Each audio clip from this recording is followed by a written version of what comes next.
Vodafone idea India की third largest telecom company और एक बार फिर फंस चुका है बड़े सवालों के घेरे में। इस बार आरोप है कि वोडाफोन आइडिया के 30 मिलियन यूजर्स यानी कि 3 करोड़ ग्राहकों के डेटा ब्रीच हुआ है। पर्सनल डेटा में उनका नाम, मोबाइल नंबर, किससे कितनी बात की, पर्सनल एसएमएस किसको भेजा, कब भेजा, कॉल करने के समय उनकी लोकेशन क्या थी, 2 साल के दौरान वो कहां कहां ट्रैवल किए, ये सारी डेटा लीक हो गया है वोडाफोन के द्वारा। आइए फटाफट जानते हैं पूरी खबर क्या है और इस पर वोडाफोन आइडिया का क्या कहना है। और अगर आप वोडाफोन आइडिया के सिम यूजर हैं, क्या तुरंत आपको इस कंपनी से रास्ता नाप लेना चाहिए या फिर नहीं। आगे बढ़ने से पहले दोस्तों इस वीडियो को लाइक जरूर करें। टेलीकॉम, टेक और मनी मेकिंग की वीडियोस देखने के लिए अपने चैनल हिंदुस्तानी हेल्पर को सब्सक्राइब करके बेल आइकन भी प्रेस कर लीजिए।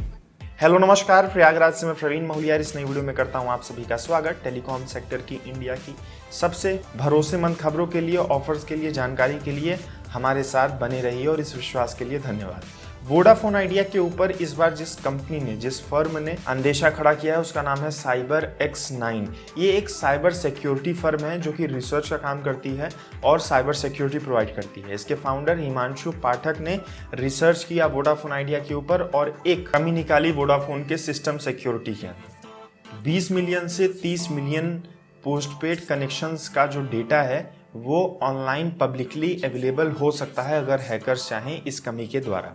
आसान शब्दों में समझाऊं, अगर कोई हैकर वोडाफोन को हैक करने की कोशिश करे तो बिना ज़्यादा मेहनत किए वो पोस्टपेड यूज़र 2 से 3 करोड़ यूज़र्स का डेटा आराम से निकाल सकता है। उस डेटा में क्या शामिल था? यूज़र का नाम, यूज़र का आइडेंटिफिकेशन यानी कि आधार और बायोमेट्रिक्स, यूज़र का मोबाइल नंबर, यूज़र का पता, यूज़र का कॉल हिस्ट्री यानी कि किससे कितनी, कब, क्या बात की, और मैसेजेस में तो मैसेजेस भी ट्रैक हो जाते हैं, क्या मैसेज भेजा गया, कौन सा मैसेज कब आया, बैंक्स के मैसेज, OTPs, सारी चीज़ें इत्यादि पब्लिक डेटा की ब्रीच में थी।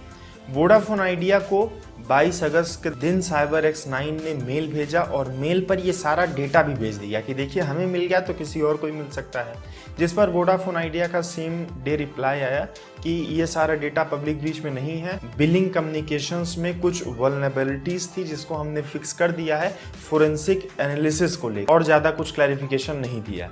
जिस पर हिमांशु पाठक का वापस कहना है कि फोरेंसिक एनालिसिस होने में कई महीनों का समय लगता है जो कि वोडाफोन आइडिया तुरंत नहीं कर सकती, और जब हमारे पास डेटा है तो कैसे कह सकते हैं कि डेटा अवेलेबल ही नहीं हो सकता। वो अभी भी इस बात पे अड़े हुए हैं कि आपका डेटा लीक हो चुका है या फिर 2 साल के लाइफ स्पैन में जिसने भी कोशिश की होगी वोडाफोन आइडिया से डेटा हासिल करने की वो हासिल कर लिया होगा। अब उस डेटा का होगा क्या?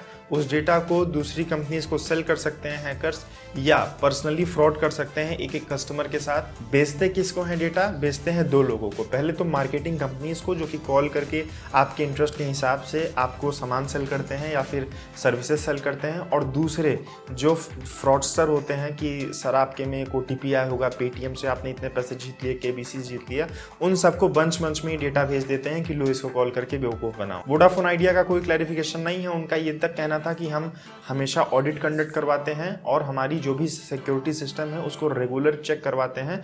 तो फिर साइबर ऐसा कहना है कि 2 साल तक लगातार ये ब्रीचिंग होती रही अगर आप ऑडिट रेगुलरली करवाते हैं। अब इस पर वोडाफोन आइडिया क्या कहना है? मार्केट में जब ये खबर और तेजी से बढ़ेगी तब वोडाफोन आइडिया को सामने आना ही पड़ेगा। फिर हम देखते हैं कि कंपनी का इस पर क्या टेक है। अभी के लिए इस वीडियो में इतनी जानकारी। आपके मन में ये सवाल होगा कि क्या हमें वोडाफोन आइडिया के साथ स्टक करना चाहिए या फिर नहीं। तो अगर आप प्रीपेड कस्टमर हैं तो सेफ रहिए। वोडाफोन आइडिया की पोस्टपेड कस्टमर हैं तो मैं तो सजेस्ट करूंगा कि चाहे प्रीपेड में ही कर लीजिए वोडाफोन आइडिया में, या फिर आप स्विच कर जाइए। क्यों रिस्क लेना जब तक कि कंपनी प्रॉपर क्लैरिफिकेशन नहीं देती है। इस वीडियो को friends and family Vodafone users के साथ जरूर शेयर कीजिए। दीजिए अभी के लिए इजाजत। जय हिंद, जय भारत।